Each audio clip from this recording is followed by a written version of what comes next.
Welcome back to another episode of Chaos End Gaming, and I want to say sorry first off for the lack of content lately. I've been a little bit burnt out on World of Warcraft, to be honest, and I have actually picked up Guild Wars 2 and have really been enjoying the game.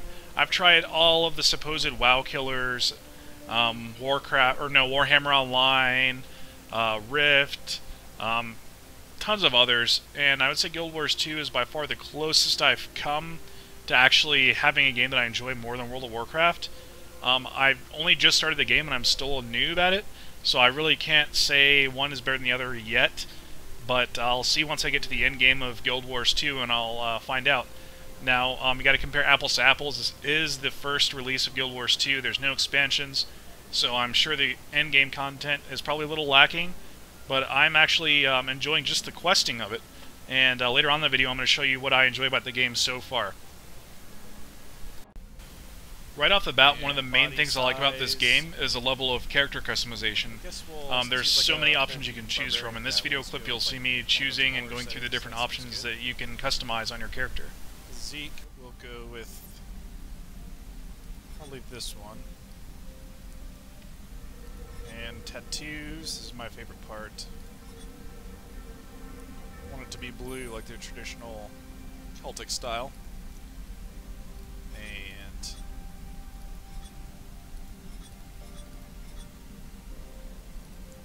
let's see.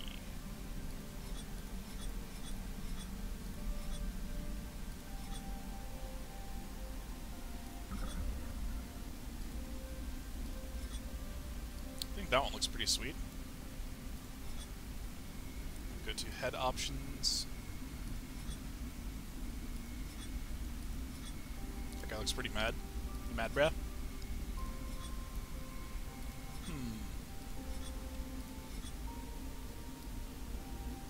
That's pretty cool. Go with that. What type of hairdo do we want? It's like a headband, ponytail thingy.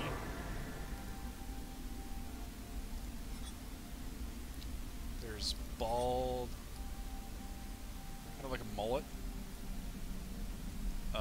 Let's see.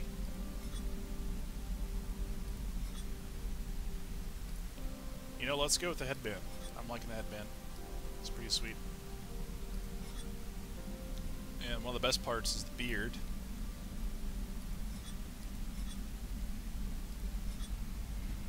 That beard looks pretty cool. Kind of matches my own beard when I have one. It's just like the chin part, not the rest. Go with that. Face details, eye color. One thing I like about Guild Wars 2 is all the various character customization options. You can pretty much customize every detail that you want. Let's go with ice blue. And I actually like this color scheme, but I might want to adjust this gray color to the lighter gray.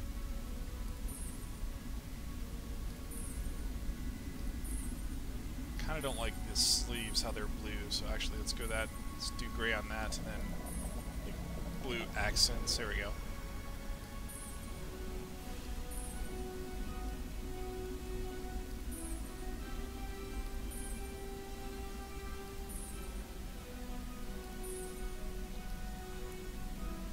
Okay, there's my guardian. Another very interesting aspect of character creation is that you'll make some choices when you first roll up your character that will later on affect you and your personal quest line. And here's a sample of the questions that they'll ask you that will affect you later on. And immovable in my loyalties. The weight of my pauldrons remind me of the burden I carry. There's Conqueror's pauldrons.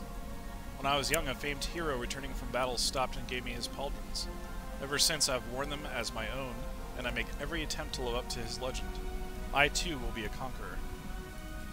And there is Visionary's helm. Tyria is bigger than we know, and filled with mystery.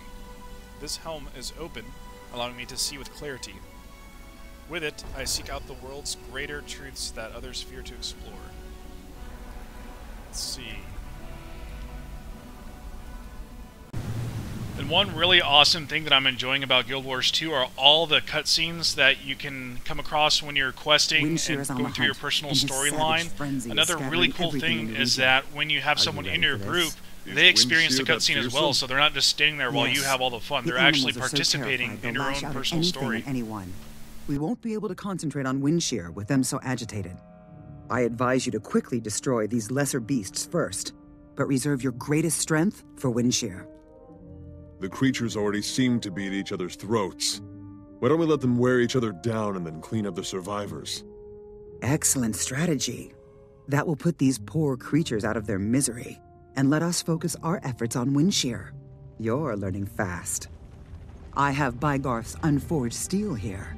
Once these mad beasts are gone, and wind shear defeated, I'll give it to you so you can wet it in the Griffin's blood. Let's show these beasties the difference between hunter and prey. And one thing I cannot praise enough about this game is the way the quest line works. Is you're not just going to a quest giver and playing fetch and going to kill 6 bears and come back to the same quest giver. It's progressive and dynamic, meaning you're just doing what you have to do in a specific area, and then once you finish, you're done. You don't have to go back. You get karma points, and then what those karma points are, they are a currency that you can go back and you can actually buy items from that particular, I don't want to say quest giver, but a NPC in the area where you can basically get a how do I explain this? Where you start the quest hub, basically. You can turn the karma points and get, upgrades. And instead of, having to go back and forth to the quest giver and whatnot, it's very fluid, and I like it a lot. Now, another really cool thing is that, let's say you have a higher level character, and you want to play with your friend who has a lower level character. You can go, and you can get in a party with them and go into their area, and you automatically scale down to their level. So you're not just running through one-shotting everything and making it not fun for the other person. So you can actually play together. And I think that's a really, really cool feature, and one thing I really like about Guild Wars 2.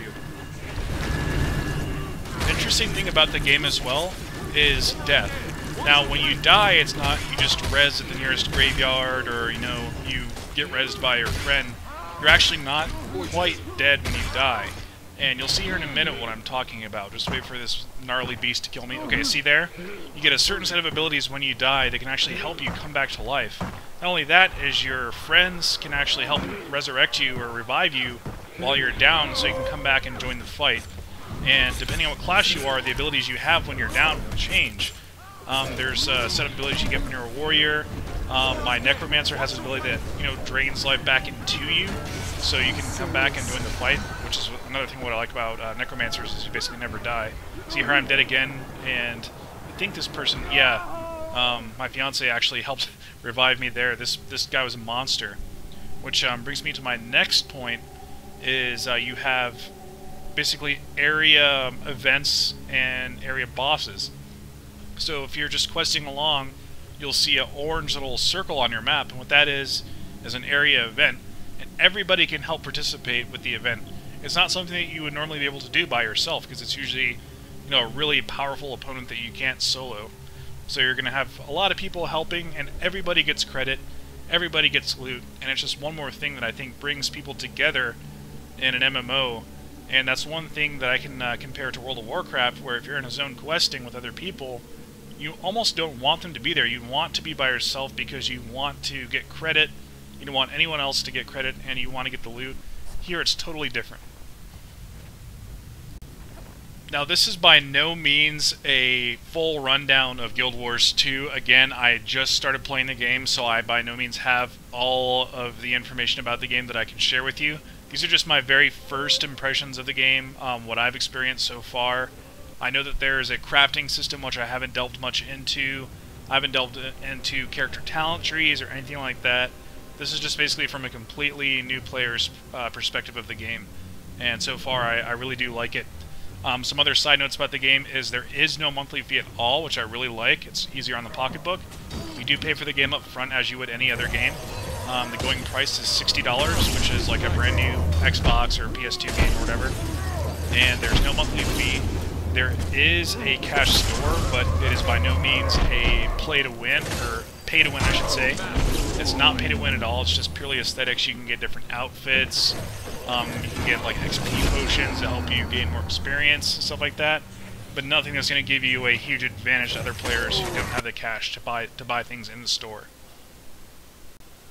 And in case you're wondering, the class that I've chosen to play in Guild Wars 2 is the Necromancer. I've tried the Warrior, the Thief, the Guardian, Ranger, Elementalist, pretty much all the classes, and I would say the Necromancer is probably the class that I've had the most fun on. And so with that, I hope that this first impressions video kind of gives you a bit of an idea of what Guild Wars 2 is like, and I look forward to making more Guild Wars 2 videos for you. Thanks.